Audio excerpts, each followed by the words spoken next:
My audition was great. I mean, considering that it was an audition, you go in, you do the best you can, give it all you got, and just hope and pray at that point that you get the role. I was very excited to get the role. The role originally was that of a detective amongst the other detectives.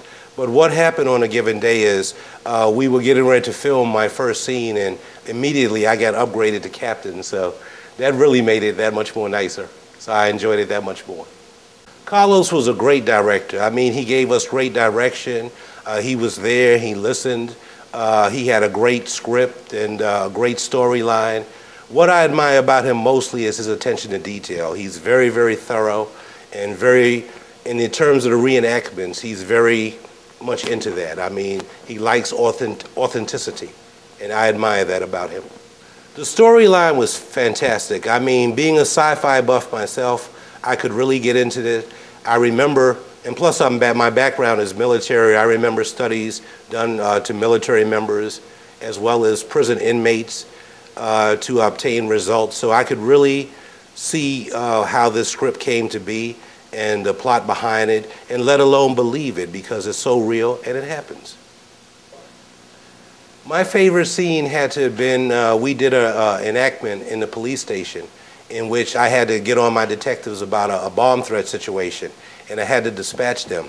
And there were a couple other things that came out in that session with my detectives. I had speculated that two of them were having an affair. It came out that my second wife was divorcing me for a female meter maid, so that helped explain why my character was so uptight and everything. And but that had to have been my favorite scene, the dispatching of the detectives to the bomb scene, in which there was a couple of SWAT members involved as well. Dawson, Briscoe, bomb threat situation over at Parkview Towers. SWAT's already on the way. See if you can get there before the feds. Now get going. We're on it.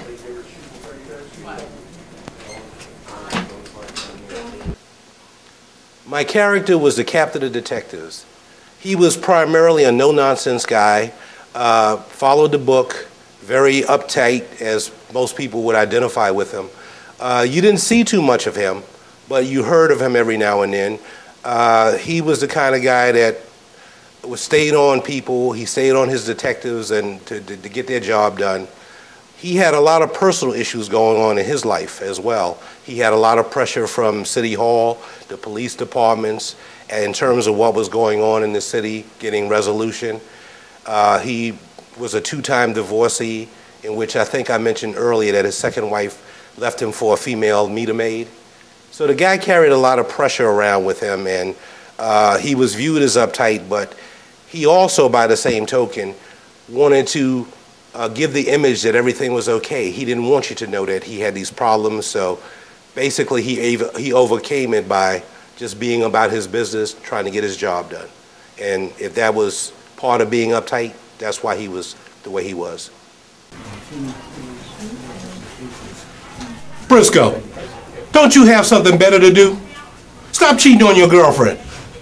Relax, Captain. I trust them. And you're an idiot. I've been a captain for a long time. Come on, man. I've seen a lot and heard a lot. Come on. Keep your eye on him, Susan. And don't say I didn't warn you. Okay, Captain. By all means, I think it will help advance my career. In my particular situation, I love working on quality projects with an excellent storyline and with great acting. And being affiliated with Roman Pictures and Carlos, I believe that this will be a good, if you will, a good opportunity for me to advance my career. And I'm forever grateful for the opportunity. I'm currently working on a few independent movies right now. The first one being a stupid movie for jerks, and we're just about finished that within another month or so. I'm also working on Lives and Deaths of the Poets, which there's a lot of different characters involved in this. I get to play the role of Jimi Hendrix. I know it's crazy with a bald head though, but we worked around that.